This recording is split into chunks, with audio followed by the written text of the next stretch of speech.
Audio Jungle.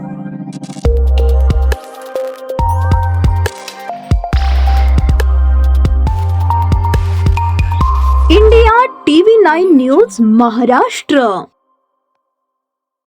आणि चर्चा आलेली आहे. आंबेडकरचं संपूर्ण प्रकरण आपल्याला माहितीच आहे. कुठलं अजित पवार असं म्हटलं की ज्या क्षणी अधिकाऱ्यांकडे ही फाईल आली त्या क्षणी अधिकाऱ्यांनीच सांगायला पाहिजे की ह्याच्यामध्ये अनागोंदी आहे किंवा ह्याच्यामध्ये तारतम्य नाही. असं आहे की तुमच्या पार्थ पवारच्या पिताश्रींचं एवढं वजन आहे सरकारवर, कोणाची हिंमत आहे सांगण्याची? कोणाची हिंमत आहे का? जय शहाला कोण मार्गदर्शन करण्याची कोणाची हिंमत आहे का? हां सांगा ना.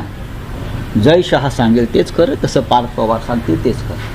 पार्थ पवार एखादं प्रपोजल घेऊन आलेले आहेत. कोणाची हिंमत आहे महसूल खात्यामध्ये, प्रशासनामध्ये? जय शहाने एखादी गोष्ट सांगितली अमित शहाच्या चिरंजीवाने, कोणाची हिंमत आहे? हां पाकिस्तानबरोबर सामना खेळला ना देशाच्या विरोध असताना, जय शहाची इच्छा होती. तसंच आहे बघा. आता फार रंगसफेदी करू नये अजित पवारांनी. गुन्हा केलेला आपल्या पुत्रानं, आणि हे हायकोर्टानं सांगितलं आहे यांना का दूर ठेवलं आहे का? आता सामोरे जा.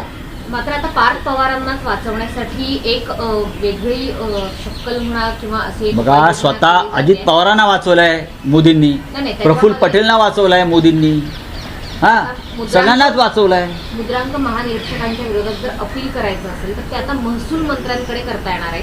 ही कायदा दुरुस्ती केलेली आहे, याकरता कोर्टाकडे आधी जावं लागायचं. आता मात्र महसूल मंत्र्यांकडे सुद्धा अपील करता येणार आहे. त्यामुळे पार्थ पवारांना हा आता एक सोपा रस्ता आहे ना. हे सोपे रस्ते निर्माण करतात आपल्या गटातल्या भ्रष्टाचारांना वाचवण्यासाठी. आणि अजित पवारांचे चिरंजीव आहेत, म्हणजे राजपुत्रच आहेत ते.